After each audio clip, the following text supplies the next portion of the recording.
Good morning. I'm Fred Eames, one of several service associates who collaborate on services with our minister, Reverend Ann Kadlecek. Before we enter into our service this morning, a few announcements. And first, let me recognize Al DeSalvo. I think he wants to come up to make a particular announcement.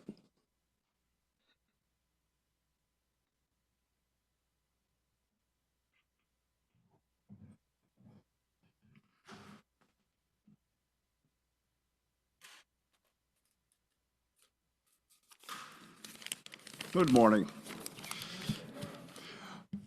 Some of you saw members of the Building and Grounds team in action during our big comprehensive clean out on April 1st, or in the month of April, but most of the time the members work unnoticed, incognito, and in the depths of the basements, on the roof, and in the halls and corners of our building, repairing, creating, or improving our physical plant. As chair of the team, I felt that Buildings and Grounds was an old, churchy, out-of-date term. So upon consideration, the ministerial operations team agreed to change the name of the to the facilities management team. And the volunteers will no longer be incognito. From now on, when they are working, you will recognize them because they will be wearing one of these shirts I purchased.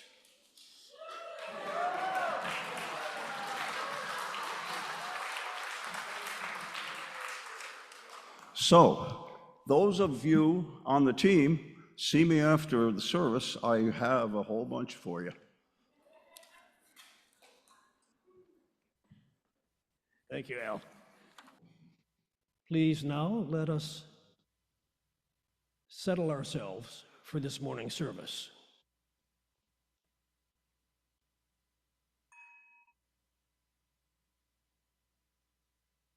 Welcome to the First Unitarian Universalist Society of Albany. I'd like to extend a special welcome to those who are visiting with us this morning, whether in person or online. We aspire to be a beloved community, open and welcoming to all. If you'd like to know more about our congregation, please join us after any service for coffee and conversation, where you can also check out our welcome table. Good morning. I'm Ann Kadlecek, the minister here, and it's good to be together, well more than 100 years after that song was written. This is the first day of Hispanic Heritage Month. If this is your heritage, a special thank you today for being part of this community. Today's service is the first in what seems to be evolving into a trilogy of Unitarian Universalist history, theology, and justice. All of those are connected. We can't speak of one without the other two. But today is mostly history. Next week is mostly theology. And then later in October, we'll get to part 3, justice. There is, of course, much more to Unitarian Universalist history than we will cover today. And we will come back to it again and again, because themes from our history have a way of showing up in our present. As James Baldwin said, people are trapped in history, and history is trapped in them. Today, I invite you to consider ways in which that might be true for you and for us. So welcome to this place of celebration and challenge, struggle and courage, rejoicing and mourning, and love that knows no bounds. Welcome to Albany Unitarian Universalist. You are joyfully called to community. And so now, as we move into the story, I have a question for all of you. And it's about merch. Al already covered t-shirts, and I'm going to talk about posters. Maybe some of you have posters at home. Does anybody have any posters? Maybe they're tacked up on the wall, maybe they're hanging on the wall. People like to hang up posters of things that they like and support, and Unitarian Universalists are absolutely no different. About, let's see, 23 years ago, there was a poster that was being sold at General Assembly, which is this big meeting that Unitarian Universalists have every year. And I think we have a slide of it. There it comes. All right. So if you take a look at this poster, you'll see it says 100 Unitarians and Universalists who made a difference. Take a second to see what you notice. If it's hard to see, you can take a look later on. We'll have one hanging up. We do have one hanging up on the Inclusivity Bulletin Board in Channing Hall where we have coffee hour. I would describe this poster as 99 people. 97 of them are white, and 3/4 of them are men. None of the people in the story that we're about to hear are on this poster, although they are Universalists, and they did make a difference. This is the story of Reverend Joseph Jordan. It was written by another Unitarian Universalist religious educator, Chris McCann, and adapted by me. Jordan was born in Virginia in 1842, when slavery was still legal. He had been born free, not owned by another person, and had learned to read and write. He had different jobs, including oysterman, laborer, grocer, and finally carpenter, building things out of wood. After the Civil War, he became a minister in the Baptist Church and talked about the sins of white oppressors or people who take away other people's rights, and the punishment of God waiting for the oppressors. Then a friend gave Joseph a book called The Plain Guide to Universalism, and he read about a different kind of God, a God who was forgiving of all, no matter who they were or what they had done, a God who loved everyone. He traveled to Philadelphia to study with a Universalist minister. The 7 members of the Universalist Ordaining Council were all in favor of his ordination, which means making someone an official minister. And on May 31st, 1889, he became the first African American ordained by the Universalists. After his ordination, Reverend Jordan returned to Norfolk, Virginia, and began his ministry there in a rented room. As it grew, he established a school that provided Black children with a chance to learn, which is something that did not happen much in that place at that time. With money given by Universalists across the country, he was able to provide schooling for over 200 children. His friend, Thomas Wise, the second African American to be ordained as a Universalist minister, created a similar ministry and school in nearby Suffolk, Virginia. Both congregations grew quickly. Upon Reverend Jordan's death, the Norfolk school was closed. Reverend Wise kept working in the Suffolk school, which was eventually led by the Reverend Joseph Fletcher Jordan, who, despite having almost the same name, is no relationship to the first Joseph Jordan that we started talking about. It is a little confusing, and that's okay. Joseph Fletcher Jordan's wife Mary, helped him run the school, and they never turned a child away. Over time, the mostly white Universalist congregations and leaders didn't feel as excited about supporting this ministry, and the school could not keep going. Annie Willis, the last principal of the Suffolk School, was not consulted in the decisions about what was needed by the people in the area she had served for so long. Despite losing official Unitarian Universalist support for the whole school in 1967, she kept the kindergarten part going, retiring in 1974. The kindergarten itself lasted until 1984. Reverend Joseph Jordan, Reverend Thomas Wise, Reverend Joseph Fletcher Jordan and his wife Mary, as well as their daughter Annie Willis, were virtually forgotten by UUs until recently. Their stories, as well as many others, are coming back to the surface now, and we have a chance to relearn them. As we remember these people, celebrate them, and carry their important work forward, I bring your attention to an updated version of the 100 UU's poster, which was created by the UU Church in Akron, Ohio, a bit more recently. You might notice some differences in this poster, and if you want to take a closer look, it is also on the Inclusivity Bulletin Board in Channing. If I were to describe this poster, I would say it is a poster of 100 people. 76 of them are white instead of 97, and around 3/4 of them are men instead, or 3/5 of them are men instead of 3/4. And one of the people from our story is now on the poster. And with that, it is time for the children, youth, their adults as needed, and our volunteers to head out and continue our work of learning together. It is our congregation's custom to sing the children out to the short hymn number 414 as you leave this friendly place.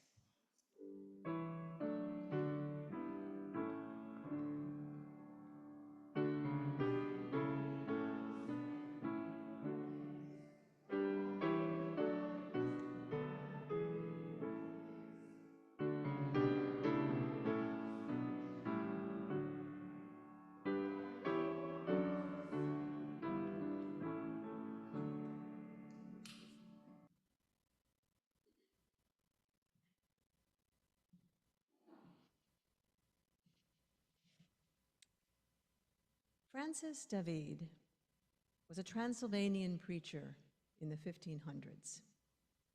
I believe we have a slide of him, yeah. He started as a Catholic priest, and then he became a Lutheran, and then a Calvinist bishop, and was appointed court preacher to John Sigismund, Prince of Transylvania. While there, David continued his religious journey and became a Unitarian.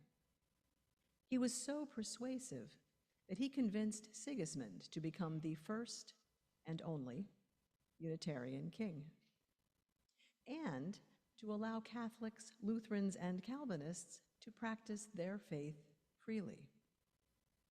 Tolerance did not extend beyond these other forms of Christianity, but even this limited freedom was radical for the time. After Sigismund's death, Unitarianism fell out of favor, and David was imprisoned where he got sick and died. We remember him as a Unitarian martyr and as a profound influence on European Unitarian thought that eventually found its way to this country. David is often quoted as saying, "We need not think alike to love alike." While it's not clear he ever said those exact words, the sentiment is his. This reading is a compilation of words attributed to David, adapted by Richard Fuchs. It's in our hymnal, it's number 566, and it's entitled, in David's words, "God is One." And we're sticking with David's language today, but as always, I invite you to reframe it as works best for you. One way I've heard that line reframed is, "My religion is not limited by your creed." Fred will read it for us.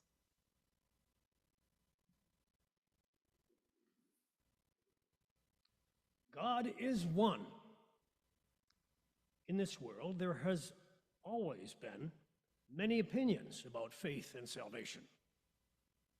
You need not think alike to love alike. There must also be knowledge in faith also. Sanctified reason is the lantern of faith. Religious reform can never be all at once, but gradually, step by step. If they offer something better, I will gladly learn. The most important spiritual function is conscience, the source of all spiritual joy and happiness. And conscience will not be quieted by anything less than truth and justice. We must accept God's truth in this lifetime. Salvation must be accomplished here on earth. God is indivisible. God is one.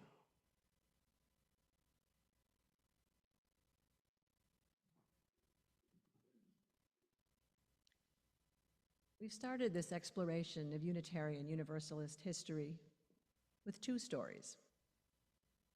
One is an old standard, David's 16th century radically inclusive Unitarianism.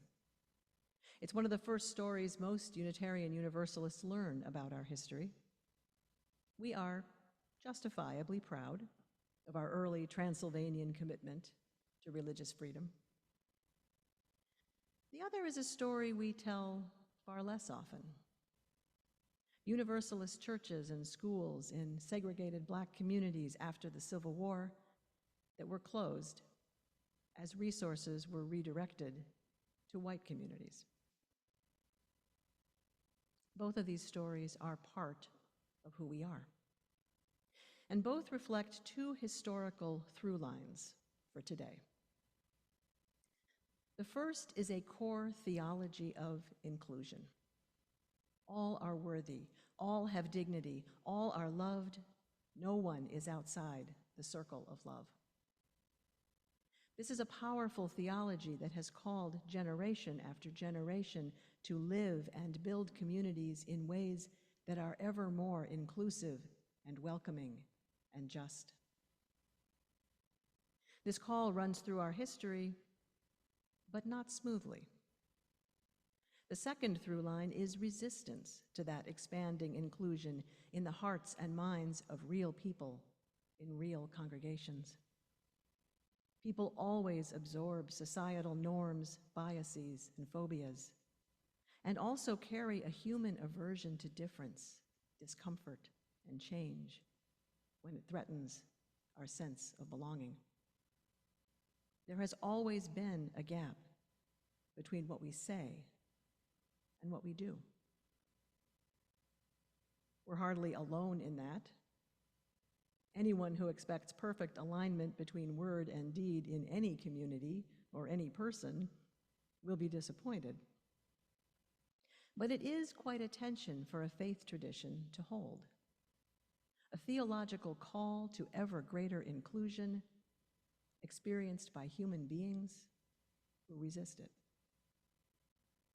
What's at stake in this tension is our very identity. Who is in and who is out? With that question and those through lines in mind, let's talk history. In this country, Unitarian Universalism really gets going in the 1700s. It was the age of enlightenment, a revolution in thinking about what it means to be human that emphasized individual freedom and reason. Christian authorities of the day saw the Enlightenment as a challenge to the hierarchy and obedience ingrained in their theologies and practices. And Enlightenment thinkers resented church authorities as impediments to human freedom and progress. Out of this conflict emerged liberal religion, which sought to reconcile reason and ancient revelation. Liberal religion was an umbrella term that encompassed Unitarians and Universalists, among others. The liberal religions were Protestant, with the Bible at the center, but individual interpretation was encouraged. Thomas Jefferson, famously using scissors to remove the parts of the Bible he found problematic, was a very liberal religion thing to do.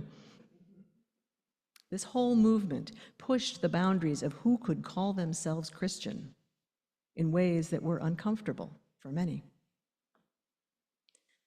And it didn't stop there. Over the years, the theological boundaries of liberal religion expanded again and again. About 200 years ago, Unitarian transcendentalists insisted that we look beyond Scripture for religious truth. Famous transcendentalists like Ralph Waldo Emerson and Theodore Parker brought the radical perspective that humans have direct access to the holy, that our lives, experiences, and conscience are ways in which God is speaking in this world. It may be hard to imagine today, but Unitarians of the time weren't on board with this. Emerson became something of an outcast. Parker's stance provoked a debate about whether he was an infidel and led to disputes over what was okay to preach from a Unitarian pulpit. But later generations of Unitarians embraced, even revered, this formerly radical perspective. Emerson and Parker became heroes. This is a pattern in our history. Our ancestors tended to resist expanding inclusion in their time, while taking great pride in the expansions provoked by past radicals. About 100 years ago, along came the humanists, arguing that we don't need God at all. Do non-theists belong in Unitarian Universalism? That question makes no sense today. But at the time, it became the hotly debated humanist-theist controversy. Just imagine how hard it must have been for those theists, whose religion had always been rooted in a Christian conception of God, to welcome a theology that explicitly rejected that conception. But ultimately, the boundaries widened again. Unitarianism changed again. And yesterday's radicals were now mainstream. 50 years ago, it was the pagans and feminists bringing the ideas that the earth itself is holy, that humans are connected and relational, and perhaps our journey is not so much progress onward and upward, and more of a spiral dance. All these once radical theologies and more are now very much a part of this faith, preached from our pulpits, held close by individual Unitarian Universalists. And it's not just beliefs. Over time, more people were welcomed in too. In the earliest congregations, as in society, leadership was male. The first denominationally sanctioned ordained female minister was a Universalist, Olympia Brown, back in 1863. Soon after, there were 21 female Unitarian ministers known as the Iowa Sisterhood, who had highly successful ministries in challenging Midwestern frontier churches. It looked like the circle was widening. But that resistance thing, the leadership decided these women were embarrassing, and they were pushed out, and we stopped telling their stories. In 1978, more than 100 years after Olympia Brown, only 6% of Unitarian Universalist ministers were women. Most churches wouldn't even consider a female minister. But that call to greater inclusion never left. Today, a majority of Unitarian Universalist ministers are women.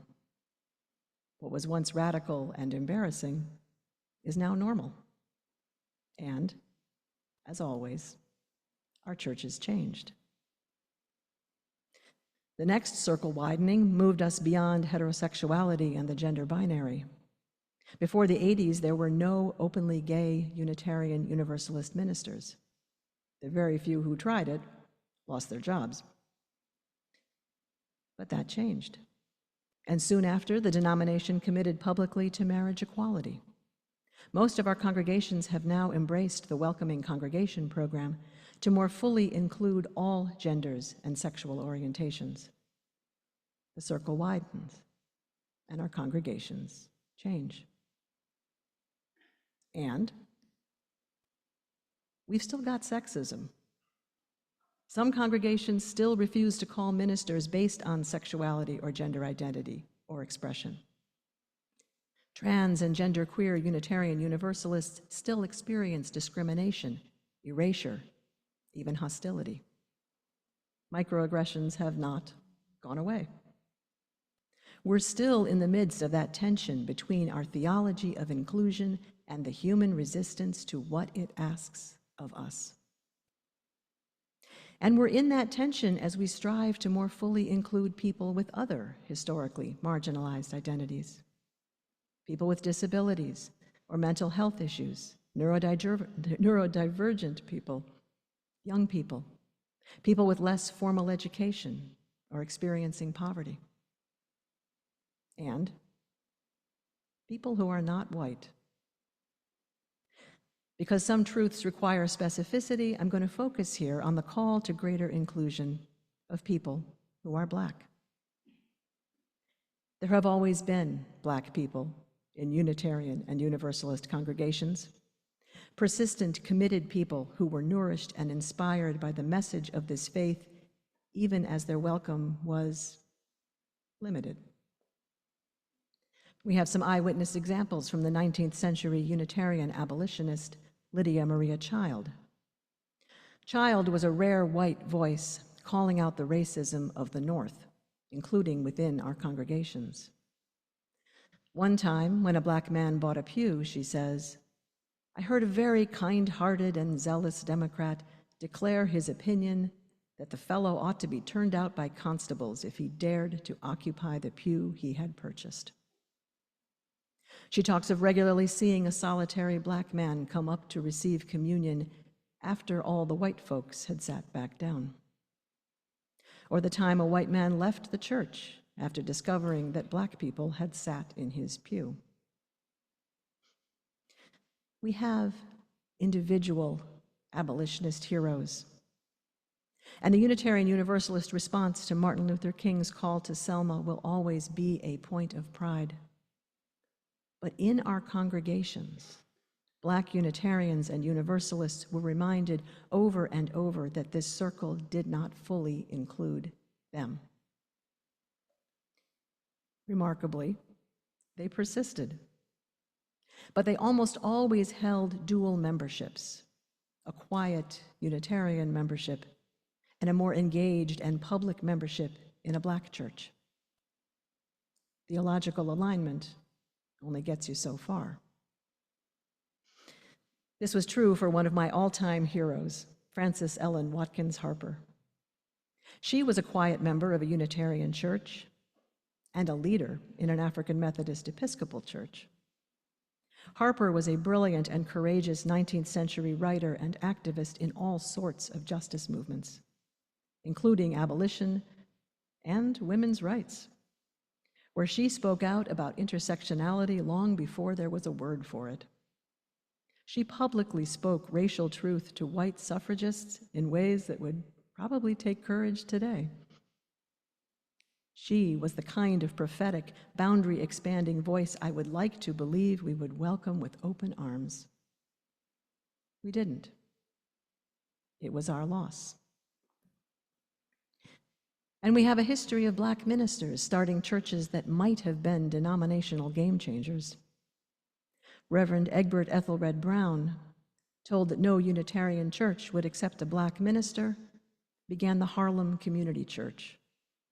It showed real promise, but because of its location, the denomination saw no reason to support it. The church did not survive. Can you imagine, asks historian and minister Mark Morrison Reed, how we would be enriched today if there was a vibrant UU congregation in Harlem that had been around for almost 100 years? Then there were the Universalist churches and schools in Black communities, started and inspired by Reverend Joseph Jordan. The opportunity they offered us all was lost when the denomination chose to invest in white communities instead. Or Reverend William H.G. Carter, who started a storefront Unitarian church in Cincinnati in the 1930s. Unitarian officials said they were impressed by Carter, but offered no denominational support because the church was, and I quote, "in the wrong place," and "the neighborhood surrounding it is poor." Isolated from the denomination, Carter's church did not survive. The last 80 years brought both progress and setbacks, including a significant conflict in the late 60s and early 70s that led to a dramatic loss of Black membership that we have yet to recover from as a denomination. But there has been progress. And resistance today is less overt, but it's still here. It's here in the daily decisions about whose comfort is prioritized, and where we put our resources, and what language we use to describe ourselves and our aspirations. It's in the persistent microaggressions, and in the history we do and don't tell. But that call to ever greater inclusion is relentless, and right now, in that spirit, Unitarian Universalists are engaged in and prioritizing anti-racism and anti-oppression work as never before. We can see this in that poster of famous Unitarian Universalists. We are broadening the scope of the stories we choose to tell. We can also see it in some of the denominational processes, financial commitments, trainings, and decisions. And in books like Mistakes and Miracles that are being widely read and discussed and acted upon. That book is about congregations becoming more multicultural and anti-racist, specifically what this has looked like in other churches and how we might learn from them. Last year, the Programs for Children and Youth Council read and discussed the book. And this year, we're expanding the conversation to include you. It's a chance to learn and explore how we will respond to this historical call to inclusivity in this place, at this moment in history. How will we engage with today's prophetic voices? If you might be interested in participating or facilitating, Pam Collins will be in Channing Hall with a sign after the service, or you can reach out to me. We can also see the engagement with anti-racism and anti-oppression work in the ongoing resistance throughout Unitarian Universalism. And you know, I get it. Just like those who came before us. Think of those early 20th century theists suddenly confronted with humanists. Each of us who feels now that we belong has to contend with a fear that expanding the welcome might change our belonging, might even ask us to change ourselves, which it will. It always has. Our spiritual task is to avoid allowing that fear to drive our decisions about who is in and who is out. Because this is who we are. We have changed, and we will change, and the circle will widen again and again. If you long for a church that stays the same throughout your life, this is hard. If you love the ways in which our religious circle widened in the past, but are uncomfortable with today's calls for greater inclusion, our history tells us that's often how it is. If you're frustrated with the slow pace of change, our history offers good company across the ages. And if you're new here and wondering what this is all about, well, anyone who tells you Unitarian Universalism is easy is wrong. A religion with an ever-expanding welcome at its core is not easy, but it is desperately needed. We live in a time of building walls and narrowing circles and backsliding in the protections for and inclusion of the most marginalized. This theological through line in our history is a prophetic message that is hopeful and powerful and offers a way forward. Because our history tells us that we can learn and grow and change, and that the best way forward is together.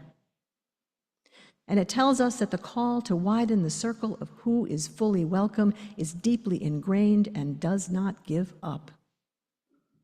And our history, flawed, hesitant, and sometimes regrettable though it is, offers hope that we, the keepers of this faith, will continue to hear that call, to proclaim that no one is outside the circle of love, and imperfectly but irrevocably make it so.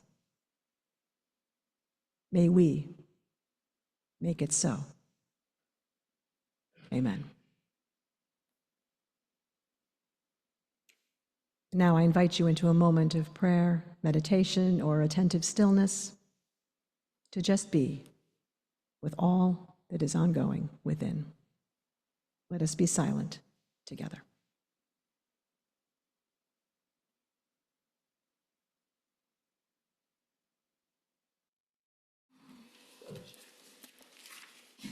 For all you have given, and in all the ways you give, thank you.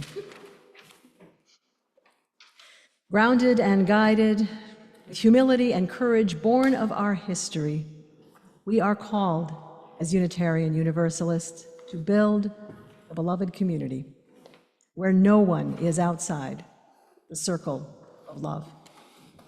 This is our history, our present, and our future. This is our message, our struggle, our prophecy. Let us go forth and make it so. As we extinguish our chalice, please join in saying these words. We extinguish this flame, but not the light of truth, the warmth of community, or the fire of commitment. These we carry in our hearts until we are together again. And now, as our attention begins to turn to coffee hour, the providers of today's coffee hour refreshments, the Congregational Life Team, have a few words. Barb Manning will speak.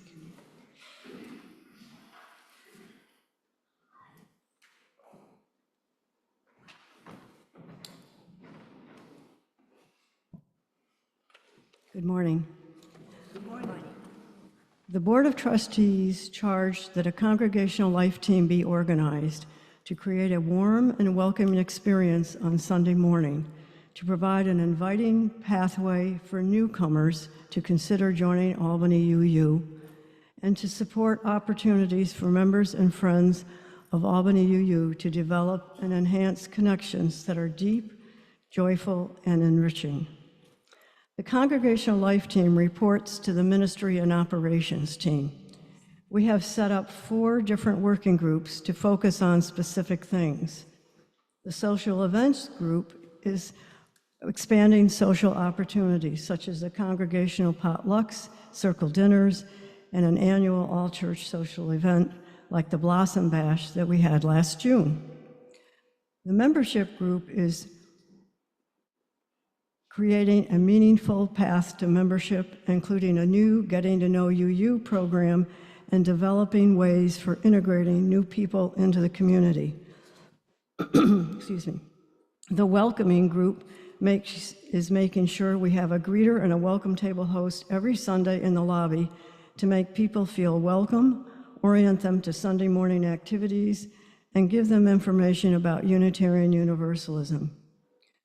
The Communication Group is trying to improve the e-newsletter for easier understanding and access, improving our bulletin boards in Channing Hall, and providing a once-a-month printed newsletter to be mailed to members who no longer use a computer. We are an expanding team with about 10 members at the moment and looking to add more. This period of transition is an exciting time to try new ways of doing things at Albany UU. We hope that some of you will want to join us in this effort. If you are interested in learning more about the Congregational Life Team and how you might contribute your time, please reach out to me or to Sharon Babila, who's right there. We are the current co-chairs of this team.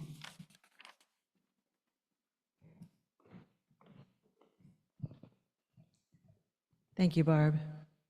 Our service has ended, but all are invited to stay for conversation in a breakout room online or for snacks in Channing Hall. And do come back next Sunday when Olga, Elizabeth, and I will be here with a service entitled Principles, Values, and the Living Tradition, Unitarian Universalist Theology. Go in peace, Return again in joy.